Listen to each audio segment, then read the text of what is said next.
بسم اللہ الرحمن الرحیم۔ السلام علیکم عزیز سامعین، طلباء و طالبات۔ آج ہم محسن کاکوروی کے حالات زندگی کے بارے میں جانیں گے۔ سید محمد محسن کاکوروی کو احسان وقت کے لقب سے یاد کیا جاتا ہے۔ نعتیہ ادب کا یہ اولین ستون ہیں اور ان کا نام جو ہے محمد حسن مولوی حسن بخش کے یہ بیٹے تھے، جن کا سلسلہ نسب علی مرتضیٰ سے ملتا ہے۔ محسن کاکوروی کی پیدائش 1826 میں ہوئی اور 1905 میں ان کا انتقال ہوا۔ نام محمد محسن اور محسن ہی ان کا تخلص بھی تھا۔ لکھنؤ کے ایک قصبے کاکوروی میں پیدا ہوئے۔ تعلیم و تربیت انہوں نے جو ہے وہ باپ اور دادا کی آغوش میں تربیت پائی۔ مولوی عبدالرحیم سے تحصیل علم کی اور باری علی اشک کے شاگرد رہے تھے۔ امیر مینائی سے بھی مشورہ سخن کیا، یعنی جو بھی کلام لکھا کرتے تھے اس میں امیر مینائی بھی بہت عظیم شاعر ہیں، ان سے مشورہ لیا کرتے تھے۔ پیشہ ورانہ زندگی کا آغاز ان کا جو ہے سب سے پہلے تو علوم متداولہ یعنی ہاتھوں ہاتھ جو لیا گیا علم تھا اس کو حاصل کرنے کے بعد انگریزی تعلیم حاصل کی اور عدالتی کاموں میں مشغول ہو گئے، مصروف ہو گئے، اور اس کے بعد وکالت کا امتحان پاس کیا اور آگرے میں پریکٹس کرتے رہے۔ نعت گوئی کے لحاظ سے دیکھا جائے تو ابتدا میں غزلیں اور قصیدے مثنویاں لکھیں، اس کے بعد ساری عمر نعت گوئی کی اور نعت کے سوا کچھ نہیں لکھا۔ محسن کاکوروی اردو کے اولین عظیم شاعر ہیں جن کی شاعری کا موضوع نعت ہے۔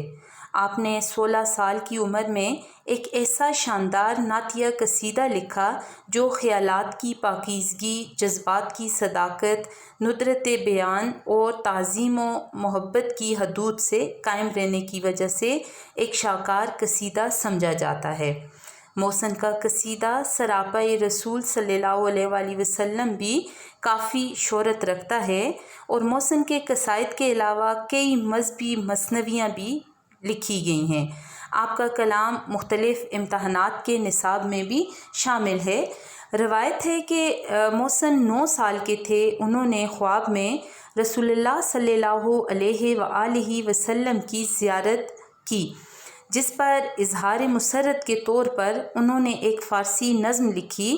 محسن کاکوروی کا زیادہ تر کلام جو ہے وہ حمدیہ اور نعتیہ ہی ہے، اور اس کی وجہ سے ہی ان کو شہرت بھی ملی ہے، اور ان کا کلام جو ہے کلیات نعت محسن کے نام سے شائع بھی ہو چکا ہے۔ محسن کاکوروی کے کلام کی خصوصیات کو دیکھا جائے تو محسن کی شاعری مجموعی طور پر زبان دانی کا ایک عمدہ نمونہ ہے، جس میں عربی، فارسی کے علاوہ ہندی الفاظ بھی استعمال کیے گئے ہیں۔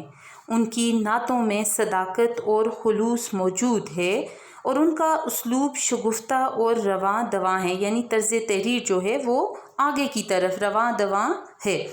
دبستان لکھنؤ سے تعلق رکھنے کی وجہ سے ان کے ہاں شوکت الفاظ پائی جاتی ہے، یعنی بہت ہی عمدہ انداز تحریر اور الفاظ کا جو انہوں نے چناؤ کیا ہے اس میں ایک پرانے اردو ادب کی جھلک ہمیں دکھائی دیتی ہے۔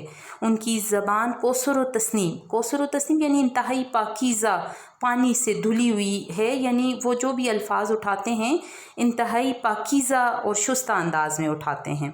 بندشیں چست یعنی حد سے تجاوز نہ کرنے والی ترکیب، اور نادر یعنی نایاب اور حسین تشبیہات اور استعارات نے ان کے کلام کو 4 چاند لگا دیے ہیں۔